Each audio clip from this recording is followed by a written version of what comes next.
Four bearing and back bearing. ఈ survey చేసేటప్పుడు మనకి ఈ ఫోర్ బేరింగ్ బ్యాక్ బేరింగ్ అనేది మనకి ఏర్పడతాయి. Four bearing back bearing, four bearing and back bearing. For suppose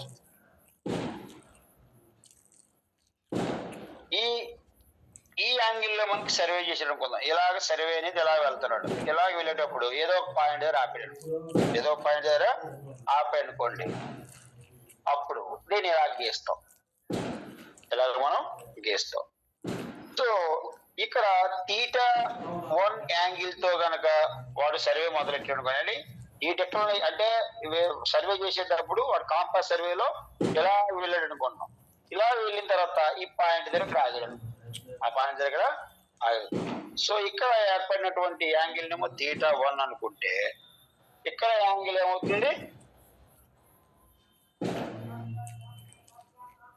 ఇక్కడ మనకి యాంగిల్ అనేది ఇది కూడా θ1 అవుతుంది. సో ఓవరాల్ ఎక్కడి నుంచి ఎక్కడికి ఎంత అవుతుంది? ఇదంతా కూడా అంటే ఇక్కడ నుంచి ఇక్కడికి మొత్తం అంతా కలిపి దీన్ని ఏమంటారు అంటే θ2 అంట. θ2.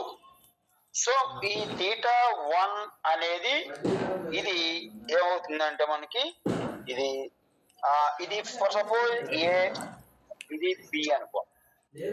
ఏ నుంచి బి కనుక డైరెక్షన్ లో కనుక వాడు సర్వే చేస్తే ఏ టు బి డైరెక్షన్ లో కనుక సర్వే చేశారు అనుకోండి, అప్పుడు మనకి ఫోర్ బేరింగ్ అనేది θ1 అవుతుంది, బ్యాక్ బేరింగ్ అనేది θ2 అవుతుంది.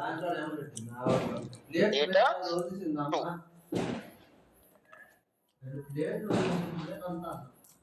రైట్. ఫోర్ బేరింగ్ ఎప్పుడు కూడా ఏ డైరెక్షన్ లోనైతే నువ్వు సర్వే చేస్తున్నావో ఆ డైరెక్షన్ లో ఉండేది ఫోర్ బేరింగ్. బ్యాక్ బేరింగ్ అంటే ఏంటంటే బేరింగ్ అనేది opposite to the direction of the survey. అంటే సర్వే ఈ డైరెక్షన్ లో చేస్తే ఇది ఫోర్ బేరింగ్, ఇది బ్యాక్ బేరింగ్. రైట్. ఒకవేళ రివర్స్ డైరెక్షన్ లో కనుక చేసావనుకో అప్పుడు దాన్ని మనం ఏమంటామంటే ఇది ఇక్కడి నుంచి ఇటు ఈ డైరెక్షన్ లో కనుక వచ్చావనుకో నుంచి అయినా ఇది ఫోర్ బేరింగ్, ఇటు నుంచి ఇటు వచ్చావనుకో ఇది అప్పుడు మళ్ళీ బ్యాక్ బేరింగ్, ఇది ఫోర్ బేరింగ్. ఏ డైరెక్షన్ లో అయినా మనకి సర్వే అనేది చేయొచ్చు. So A to be direction లో కనుక నువ్వు చేస్తే చేసావనుకో ఏ టు బి డైరెక్షన్ లో చేస్తే ఇలా ఈ డైరెక్షన్ అయినా ఒకటి అవ్వదు. ఏ టు బి డైరెక్షన్ లోకి వెళ్ళావు అనుకో ఇది ఫోర్ బేరింగ్, ఇది బ్యాక్ బేరింగ్. అదే నువ్వు బి నుంచి ఏకొచ్చావనుకో అప్పుడు ఇది ఫోర్ బేరింగ్ అవుతుంది, ఇది బ్యాక్ బేరింగ్. అంటే నువ్వు ఏ డైరెక్షన్ లో అయితే ఎక్కడో దగ్గర మొదలుపెట్టి ఏ డైరెక్షన్ లో అయితే నువ్వు వెళ్తున్నావో మొదలుపెట్టిన దగ్గర ఉన్న బేరింగ్ ఏమో ఫోర్ బేరింగ్, అది ఎక్కడైతే నువ్వు తీసుకుని అక్కడ స్టాప్ చేసావో అది బ్యాక్ బేరింగ్ అనేది అవుతుంది. ఈ డైరెక్షన్ లో ఫోర్ బేరింగ్ ఏమో θ1, బ్యాక్ బేరింగ్ ఏమో θ2.